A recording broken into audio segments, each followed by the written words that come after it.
Shalom, Kol Halal Yahweh Bashem Shai Bahashem Rakak Wadash. Double honors unto the apostles and the elders. Salutations to all my fellow laborers doing this work in truth and sincerity. To the confusion of faith brothers joining unto our ranks. To the hopefully elect, the Akwaf that are listening and learning. To you I say Shalom. This is a video about the upcoming riots, the famine, the race riots that are beginning to plague the world. This prophecy is playing out, and it's just a matter of time before it gets here to America. You know, just watched the video that a brother did about Saturnalia and how the Purge movies was basically based upon that's what happened during Saturnalia, which you worship today as Christmas. It was a week of when you were free in Rome to commit any forms of wickedness, including murder and rape, and you were not held accountable for it. That was a part of the Saturnalia celebration. And it's funny how right here, this Ark of Titus right here that you see behind, where when the earth was given into the hands of the wicked, Job 9:24, that chaos is breaking out in these areas, you know, because France was one of the key cities that was established, you know, after after the Roman Empire.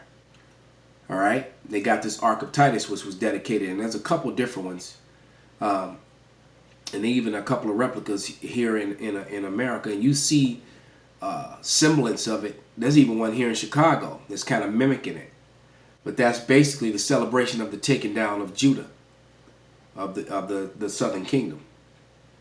But everything's coming to fruition. So real quick, let me start with a scripture. And the first scripture is going to be John, the 16th chapter, the 20th, starting at the 20th verse.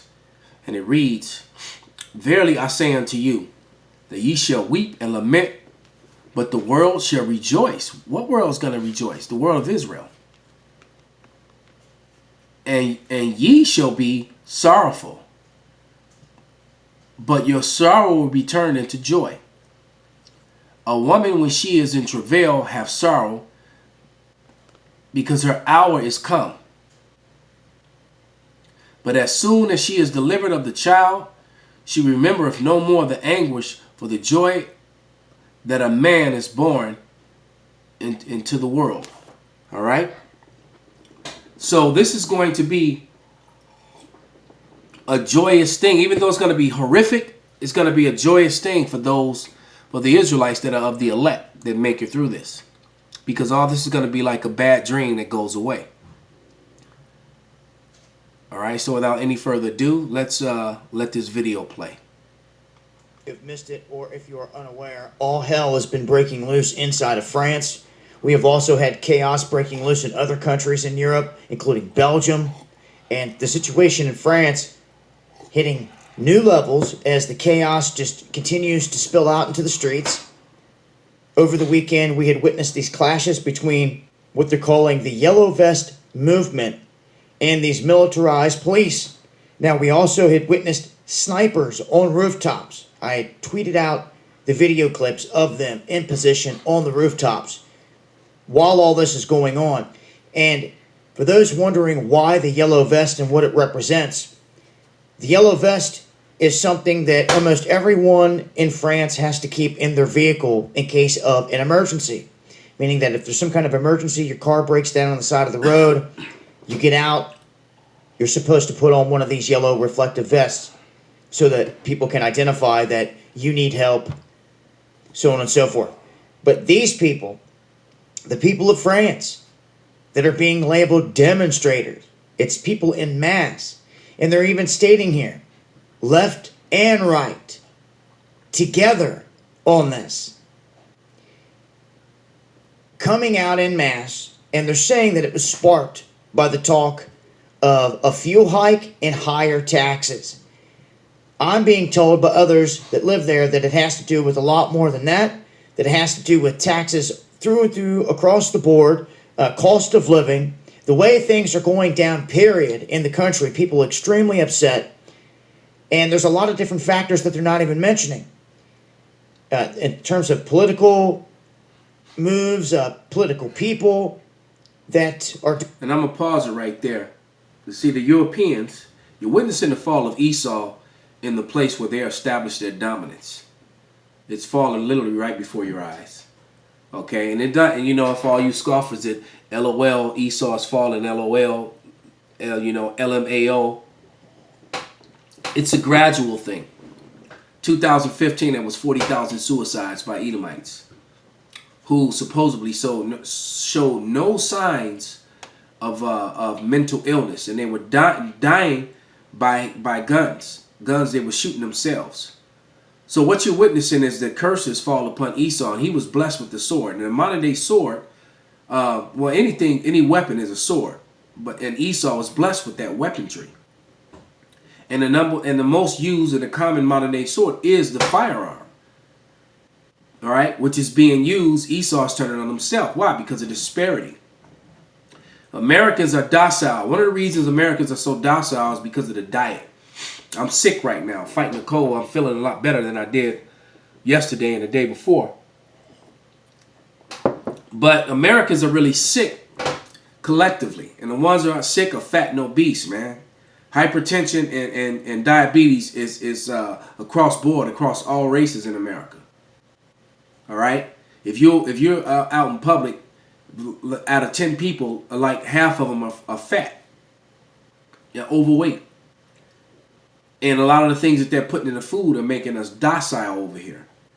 Because every time these Europeans, when their leaders screw up and screw them over, those people riot. They do not play around. Americans are very, very docile, and basically Americans is just bend over and take it. But eventually, America's gonna break. And when these things that's been happening in France come to America, man. All right, this is 2 Ezra 16 and 14. Behold, the plagues are sent and shall not return again until they come upon the earth. The fire is kindled, and it shall not be put out till it consume the foundation of the earth. And France has been burning for the last 3 weeks, man.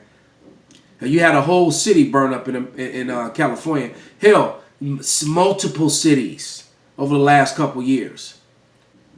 Who knows how many billions of dollars worth of damage have been done, how many lives have been lost.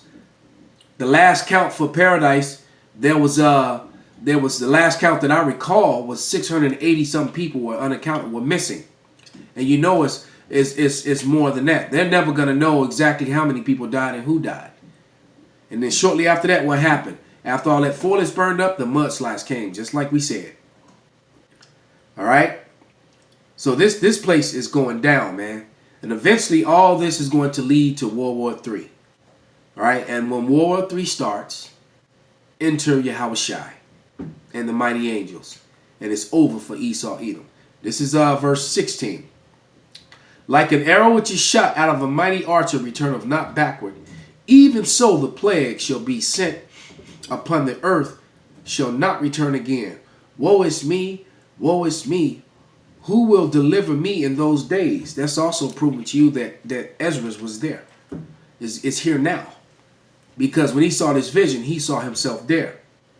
So some of these people, one of these brothers that's out on the highways and byways, not you studio, radio show, keyboard warriors, but the men who go out on the highways and byways, among them is Ezra.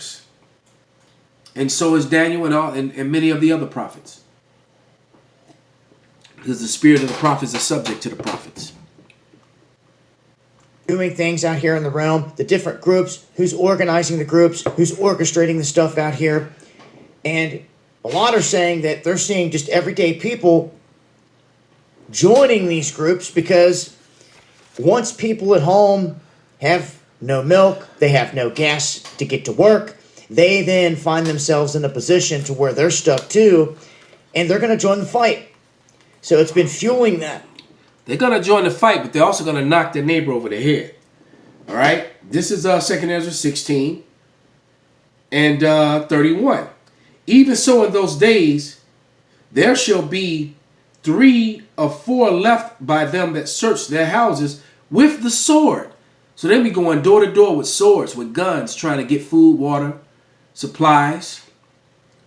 And while they getting it, they're going to help themselves to your women, to your wives, your daughters, your aunts, your friends, your cousins.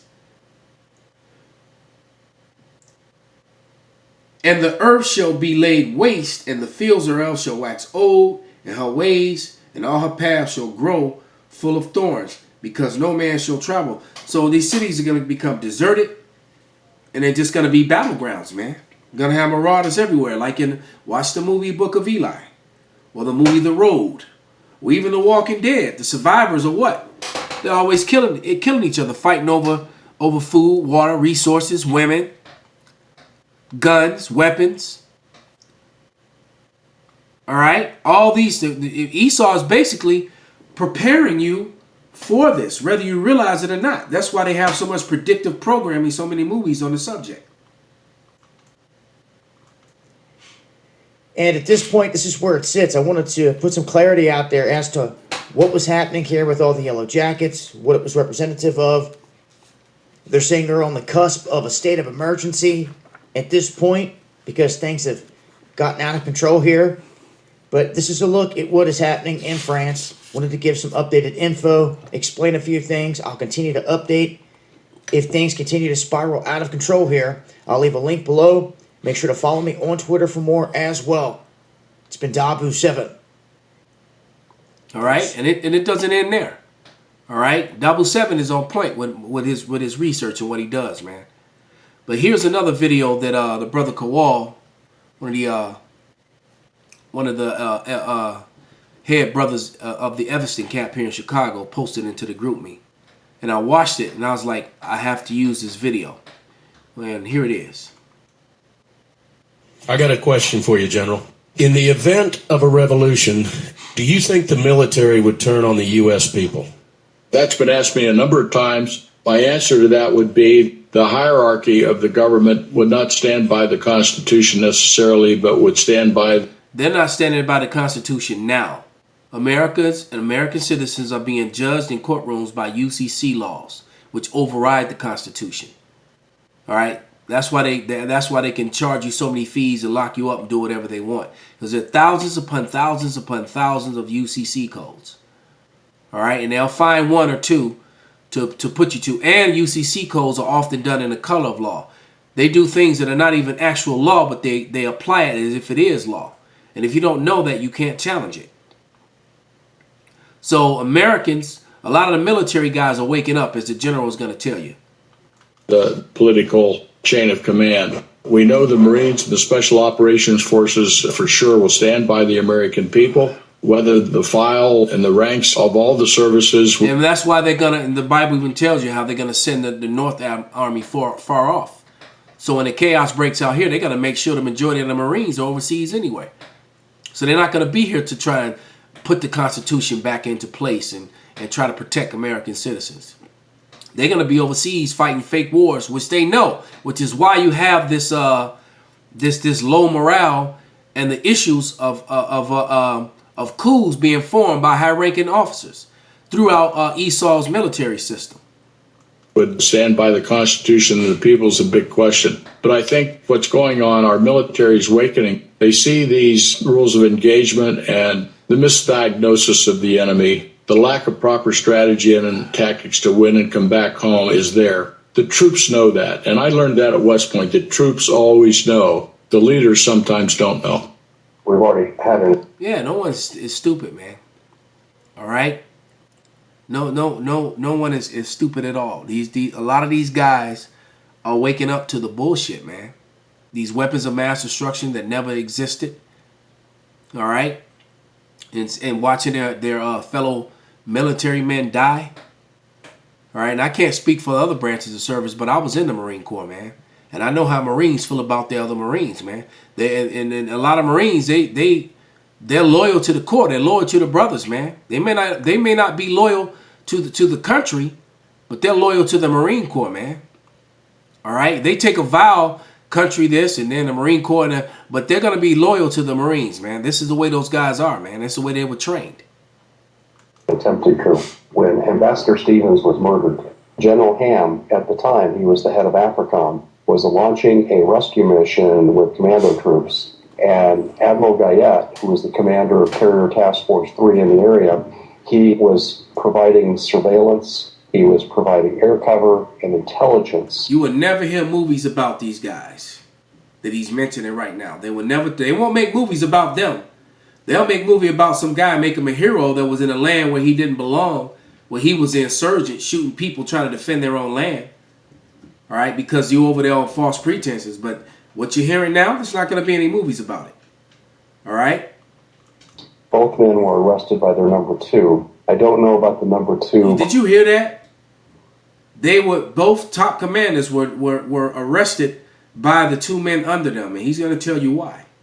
Behind Guyette, but I was able to find out about the number two behind Ham. His name was Colonel Rodriguez. He was a member of the CIA. He stepped in and stopped this attempt. Now, the overall plan did not end there. And I want to talk about the significance of this. You've got the head of AFRICOM, and you've got the head of Carrier Task Force 3. You've got two of the top 4 military commanders in the region. And if you recall your history at that time, we were on the verge of taking on Syria and Iran. No pretenses. We were making noise. See? And they didn't want to see their soldiers dying for nothing, man. No pretenses. Like, why are we going with these people? We're going to war with people that we have nothing to do with. All right? They know that the men over them are corrupt. And what are they doing this for? They're doing this for the Israelis.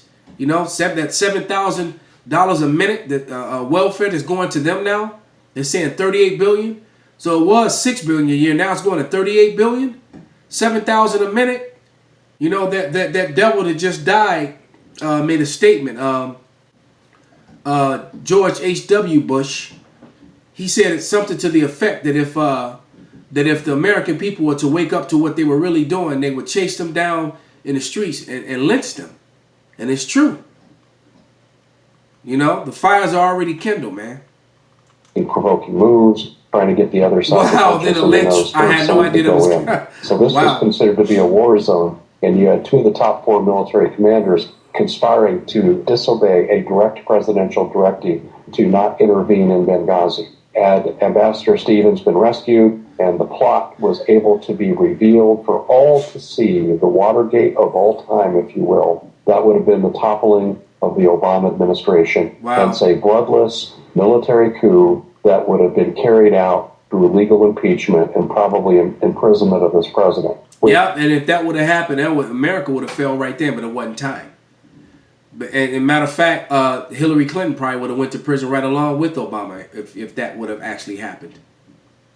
264, and that's my latest count, of senior command military officers fired by the Obama administration. Isn't it interesting that not one of them is going on Fox? Not one of them is writing a book. Not one of them is trying to cash in on their fame and fortune as a general and trying to basically make political hay against this president. They're strangely quiet because they're joining a movement. But before a coup can be initiated, Obama is going to initiate his own false flag, and then the games are going to begin. Last May, Treasury Secretary Jack Lew came out and said, we're going to take some federal retirement accounts for protective purposes, take the money for safekeeping, and eventually we'll just give it back.